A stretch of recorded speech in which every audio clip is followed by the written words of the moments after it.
Right, 11, let's get started. So, welcome everybody. I'm Jessica Shells. I run the Ideal Marketing Company, which is a full service marketing company, formerly based in Market Harbour, but at the moment working remotely, obviously, as most of us are. So, you've joined today because this is the first of a series which is about communicating in a crisis. This main one will be focusing, or this first one will be focusing on how you manage your communications right now, but the rest of the series, while touching on the crisis, will also help you to prepare for recovery, and that's part of the reason for the poll. Right, so the main introductions, you already know who I am, and you filled out the poll, thank you very much. The structure and the timings for today are as follows. We're going to deal with managing expectations, which a lot of you have already been doing, but this will not finish, like this is not over. You'll need to continue to manage expectations as things change. The main questions that people have, which is where our main focus is going to be, is knowing how to market at this time without the ick, where people feel guilty for selling and stuff like that, as a way to manage it effectively. There's getting ahead, so that when we do come out of this, people feel more comfortable. And then using this opportunity to be creative with your business model. This is a bit of a dip into the business side of it, but it will still refer back to marketing. And then what's going to happen with recovery. We're going to have a Q&A session. If there's anything immediate, you can put in chat, but that will be a separate session. This will then be posted, or the video of this call will be posted on YouTube afterwards. And then there is a weekly session. The first of this first one is obviously on Friday at 11 for anyone who is here, but future ones will be Wednesday at 11, because we think that midweek is going to enable us to respond when people have got more energy, rather than at the end of the week, and hopefully there's enough time left in the week to move forward. So let's start moving. Who are you? What I have seen from the poll, if I get it up, the main questions I ask is, how's your business functioning? Are you self-employed, employed, running a company, and which best describes your industry, plus some other bits. So the poll that I've got is that how the business is functioning. 47% of you, all staff are working remotely, 35%, some staff working remotely, 24% company closed temporarily. So that gives me a good idea of how to talk to you.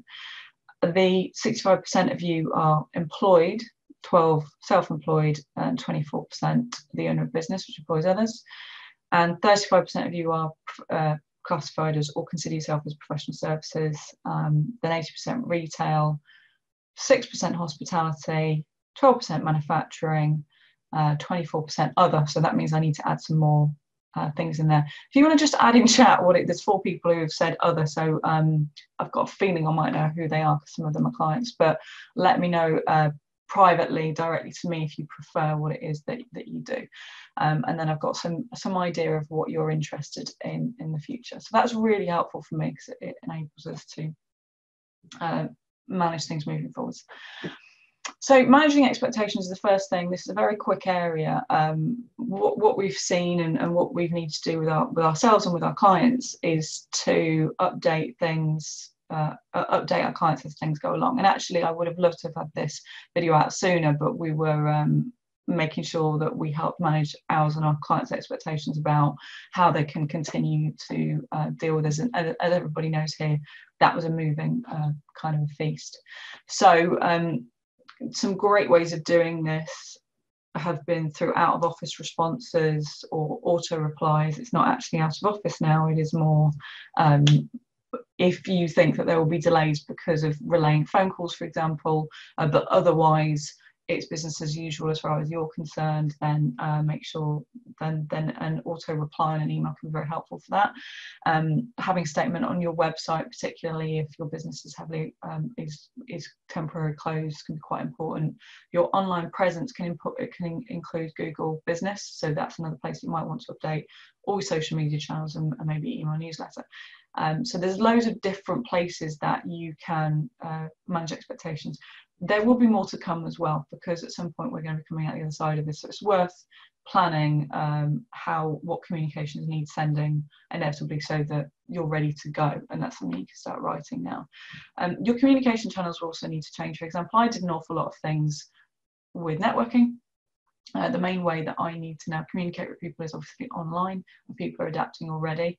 So how can you adapt to what's there? And a lot of the series that or the episodes in the series will touch on that as well.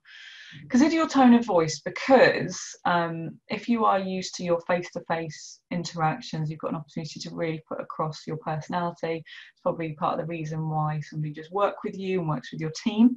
So how are you going to get that across in your written communications? It may be that actually you don't feel you can get your character across, your company's character or culture through in the communication tools that are left to you on your website. So get some help from a copywriter or a second opinion on whether you really feel like it represents you. If you're very chatty and friendly, then write in a very chatty and friendly way. I've seen this done very well by Charnwood accountants, where their response was actually very caring while managing expectations. And the main message was, I hope that you and your family are well and keeping safe and everything, or that was in there. So it didn't really feel like this is the information that you need, let's just move on. It was more than that. So think about what is left for you. So managing expectations, that's it. Let's move on to the main nub. So getting your message right is the main query at the moment, because you shouldn't be pretending that it's business as usual. It's not. The question, I've had a question about whether you can have a slideshow at the end. So yeah, that's possible. I can send that through. So getting your message right. A lot of the marketing that people normally send out is about promoting. Really, the way that I feel that your communication, or the balance of your communication, needs to switch over to brand building, where you are building the schema of the brand or how people think about your business, so that when they do come back to spending money, they feel that you are the person that they feel that they can trust.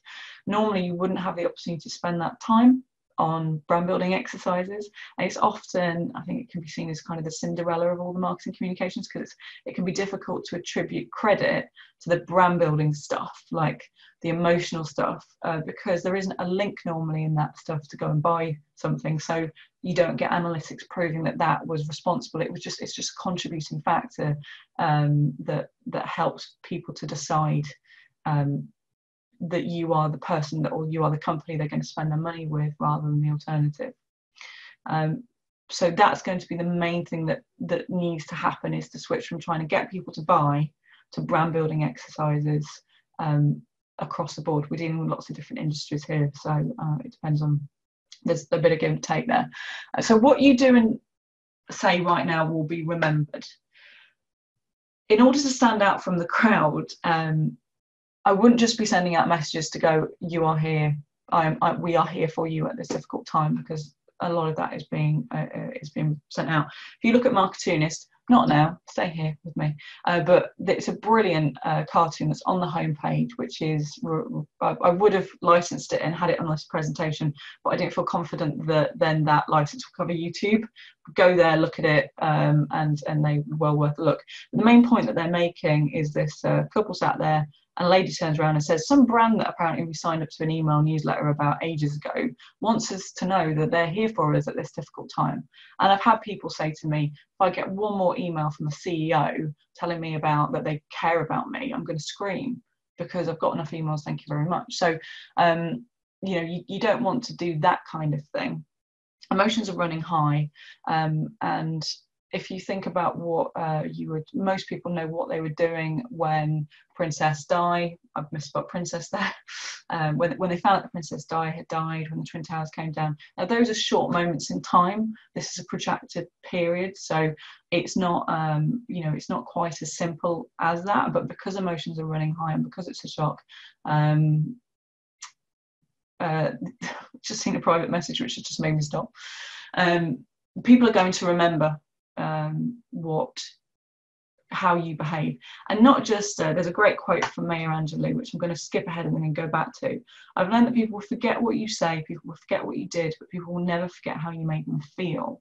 So that's really the focus on building your brand, is building that emotion and that trust, which is very helpful for sales. The way that you do this when you're not able to continue with your business the way that you used to be able to is to think about what your visions and values were for your company. And if those aren't clear, then you've got a real opportunity to dive into them now. What is the value that you do provide to your customers? It may not actually be what you think it is. So, for example, I know that there are 3 ladies who might be on the call who run a beauty salon in Market Harborough called Moy, I think that's how you say it. I'm really sorry, ladies, if I said it incorrectly. And the service that they provide is obviously brow tidies and nail appointments and things like that. But an awful lot of what people also get from it is community, feeling good, being taken care of, the environment, feeling pampered, a bit of relaxation, stuff like that. So the value there, while they can't get the physical support, they can kind of extend that into their brand, and they're actually really good at doing that on social. So that's a really good example. I think obviously what we're trying to do is the value that we provide is to help people communicate effectively, and this is the reason why we're doing this series. So what value do you provide to customers? If you're not actually clear on exactly what your customers get from you, or the emotion behind it, then have a look at your personas or avatars. If you've ever seen me present before, I go on about this because it's fundamentally the first step in doing good quality marketing. Understanding the people that you serve, the reason why they're coming to you on an emotional and a mental level, now is the most important time. Now, the next episode, which is on next Wednesday, the 1st of April at 11, we'll be focusing on developing your persona. So this is content that it's normally part of our paid workshops, but it's for free. And I'm also getting a sales expert, Julie Future, to get involved as well, because it applies very much to the sales side as well as the marketing side. So it's well worth coming on to that. It's fundamentals of everything else. Now, the next bit is about what you can afford to give away or for less to, in particular to the vulnerable. A lot of people here probably do have a free version of what they do, and what they do in that situation is kind of encapsulate almost a trial or a sample to get people to try them out, decide if they know, like, and trust them, and if they want to move forward. And that's kind of what they've probably done there, is kind of drawn a line into, right, well, this I'm willing to give away free because that's so that, you know, because I can charge for everything else. Now that line is going to need to move, and in normal circumstances to a point where you would feel that it was undervaluing your brand, potentially being detrimental to what you're doing. But things are different now, and instead of doing that, and there's a way to message it, which I'll talk about shortly. But this is then you're using it as a brand building exercise, and you're doing it in a way where you're saying, I'm doing this to support people, rather than it's a race to the bottom and I just really need for you to buy something from me. So if for examples of this is an NLP coach that I know who specializes in helping people who've dealt with trauma or difficult. He does an awful lot to support people who've been through trauma. He's providing free coaching sessions to NHS staff, a certain amount of time that he's allotting per day that he's giving away for free. Pret a Manger, when it was open, or when it was possible, can you remember those days when we used to be able to go to restaurants and cafes, gave hot drinks for free to NHS workers and 50% off for everything else. It's a real good feeling for the whole 2 days after that they remained open. What Joe Wicks is doing with PE at the moment is a good kind of example. So what can you afford to give away for less, or to the vulnerable? What you're doing there is you will get what you're buying is loyalty in the long term when things recover, the person who they will remember, and a brand advocate who will feel it kind of not indebted to, but will want to support you. Okay. So hopefully people are still on the call and not distracted by the fact that Boris Johnson has coronavirus. I am seeing it pop up all over my phone, and it's also what kind of stopped me in my tracks. I think there's nothing to say about it. I'm letting you guys know, and I hope that you'll come back to the. I hope that you're still kind of engaged and on the call. We've just found that out now. So the question that I've got from Nick is, how is the best way to communicate your reduced offer? I'd like to deal with that in the Q&A session, if that's okay, Nick. That's the kind of thing that I think we'll be able to talk about for your brand. So the building your brand, I've already said, you've got an opportunity to spend time on that instead, and also to spend time on building the values that are already within your company. I'll give you some examples of people who've done that really, really well as well. In order to continue trading, I've seen quite a lot of creativity in the way that business models are provided. For example, there's a networking group, the business community in Northampton, run by it's in Northampton, Market Harbour, Leicestershire, all over the place, run by Paul Green, and he has taken what was traditionally completely in-person networking and made it completely online, and it's working really, really well. And I tell you now, without that, I'm not sure what I would have done without that community. The way that it's emotionally made me absolutely brilliant what they've done. The way that I know, he's also reduced the fee for the networking. He's provided a load of free stuff. So he's created business bulletins. Part of the reason why this series is happening is because he invited me to contribute as a marketing expert. It gave me confidence that actually there was value, made me actually think about things. My point in this is that having positive people around you is quite important for you to be creative and flexible and adaptable in your business. Because although there is an awful lot to be anxious or you could be potentially anxious about, there are also opportunities out there. However, anxiety is the enemy of creativity. They are different parts of the brain. If you are anxious, you cannot be creative. So well-being and mental well-being and is a different subject for a specialist in it, although I think it's so important. I'm not the expert there. However, I would really recommend doing what you can do to reduce the negative messages that you're exposed to, because you'll find it so much easier to find the opportunities there and benefit from them. I'm just going to make sure that chat's on. For example, ways to do this would be to have C-word free periods where you're not talking about the coronavirus or COVID-19. I recommended that last week, and I just said, can we just not talk about it? Find activities that you can do with friends and family where you're not talking about it. Another exercise that you might want to go through with your team is replacing, or go through a kind of a creativity exercise where you say, replace, we're saying, I don't want to say no because I want to say yes if. So it might be, oh, can we take more of what we're doing online, instead of saying no because, let me just think about with us.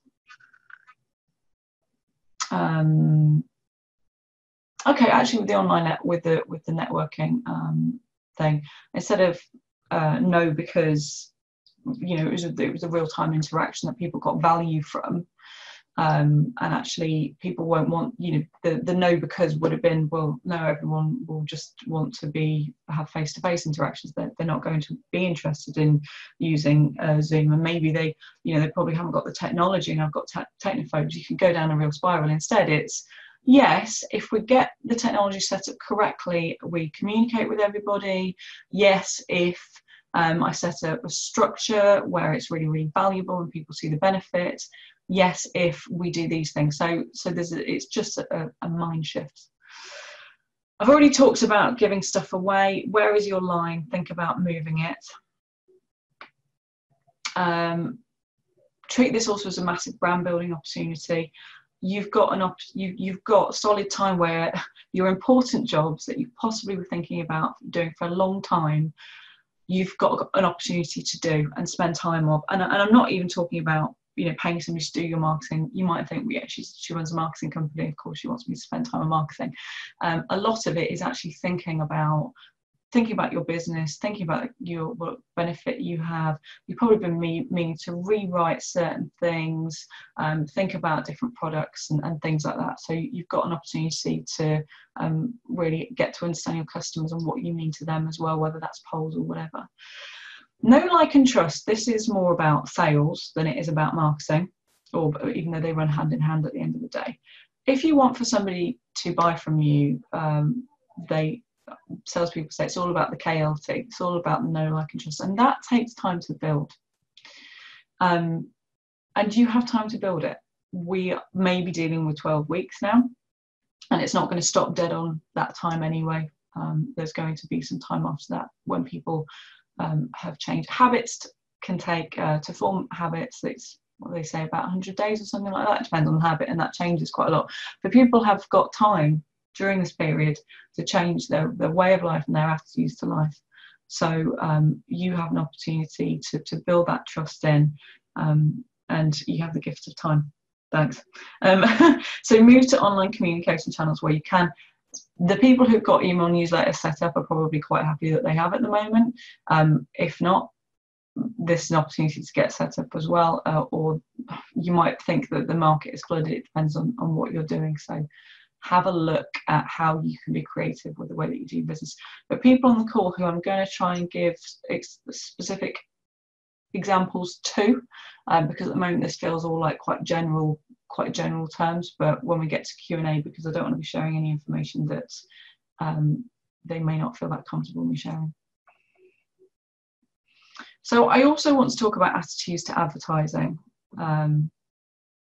because historically when brands see advertising as an expense rather than investment, particularly in times of recession, they suffer in the long term. There's an example of Kraft Heinz, which is, there's loads of articles out there where they kind of they redirected, I suppose, their spending, and it had a significant impact on their business, and it took a nosedive. So my main message is that those that stop communicating this time will be in crisis for long after the recession is over. I'm not talking about you spending your money with us. It's more, there are so many ways that you can be doing it just by emailing your clients, like checking in with them, because not at the moment because they're busy with other things probably, but as boredom sets in or people want to be able to interact, they're going to be probably more welcoming of any messages and dipping in.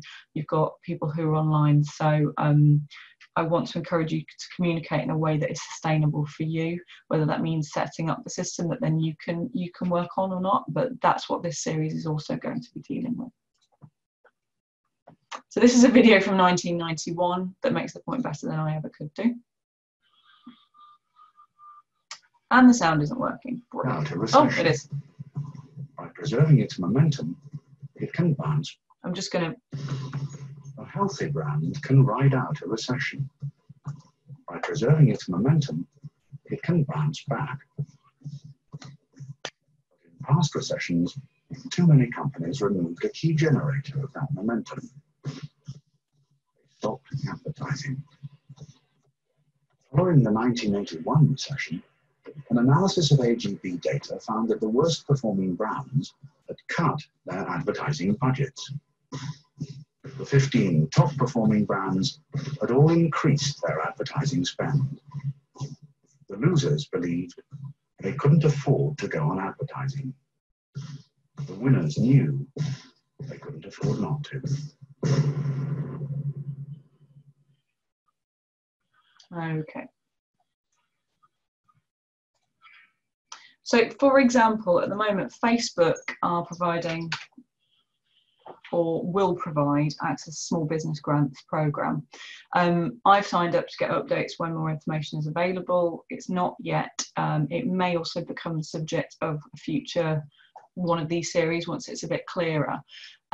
With people and businesses are reducing their advertising marketing spend, of course they are, because at the end of the day, if they've got to decide between that and being able to pay wages at the moment, then there's got to be a reduction. But you actually have an opportunity to start advertising at a time when less people are.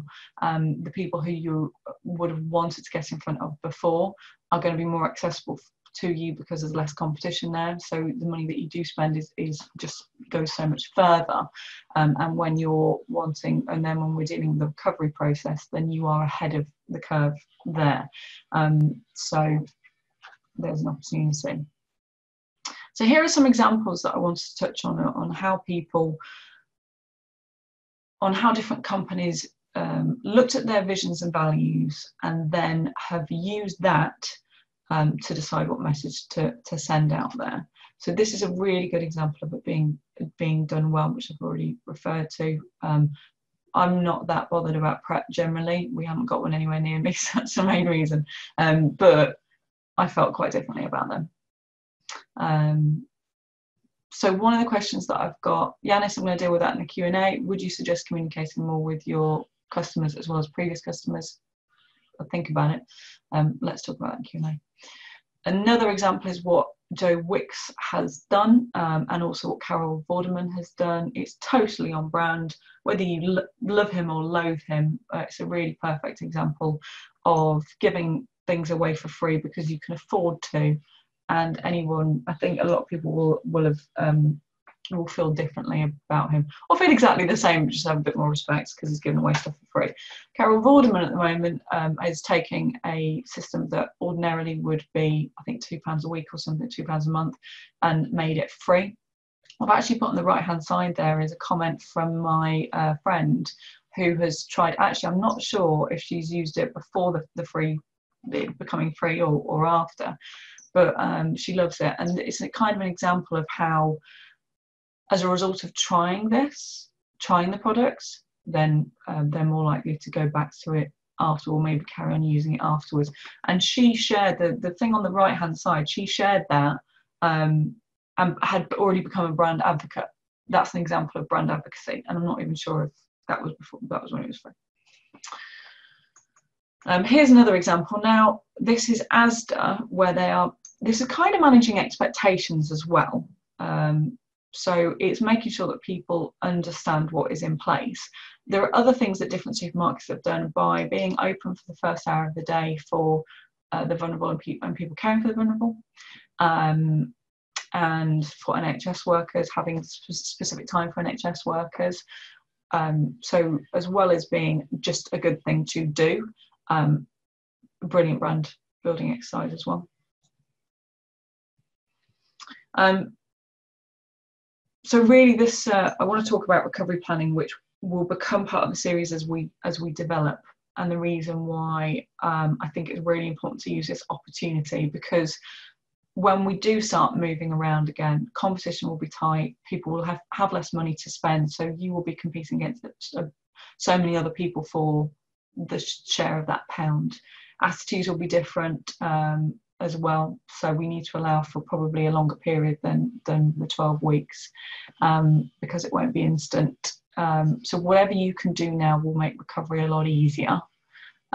Keep the momentum going and communication going, and then adapt it as things change. We're going to carry on adapting. I don't know what that's going to look like, but I am confident that with the right people around me, we can work on that together. Something that I didn't actually say earlier, but I think is absolutely crucial, and the reason why I really appreciate the business community that Paul Green runs is I have seen a visible difference in my actual, like a really big difference in the actions that I'm able to take in all the roles in my life when I'm around people who are talking about positive things instead of negative things. There's a real difference, and as a result of that, I think that would be cumulative when I come out the other side of this. So I encourage you to do what you can do to control the messages that you're exposed to. Right, so what's next? The Q&A, which we've got about 20 minutes, and I've already got some questions coming through, so I'll answer those first. So you've gone and got ahead in there, well done. It's not, it will actually be recorded, but I'm not going to share it on YouTube. The reason why I'm recording it is so that I can pay attention to the questions that were asked, not for any other purpose. If you want to take off your video, if you don't want that, or if you prefer to type it into chat, then we can do it that way as well. The future dates are all on our website. They're also on Eventbrite, so they're every Wednesday at 11 o'clock. If you want to know when the YouTube video goes up, then join our newsletter to be notified, or follow our social media channels, which is where everything is going to be. The other kind of things that I'm planning to do at the moment are as follows. It's understanding customers via personas, which will be with Julie featuring, that's next Wednesday. I do intend on doing measuring marketing success, LinkedIn optimization, social media, maybe email marketing as well. But the poll, which I will reopen actually, just in case there's some people who've missed it, that will influence what I do first. But also, if there's anybody who you think, or if you would be a great guest, or you'd really like to be involved in a future one, do let me know afterwards. My email is jess@idealmarketingcompany.com, so you can let me know. So I'm going to stop the screen share and then come back into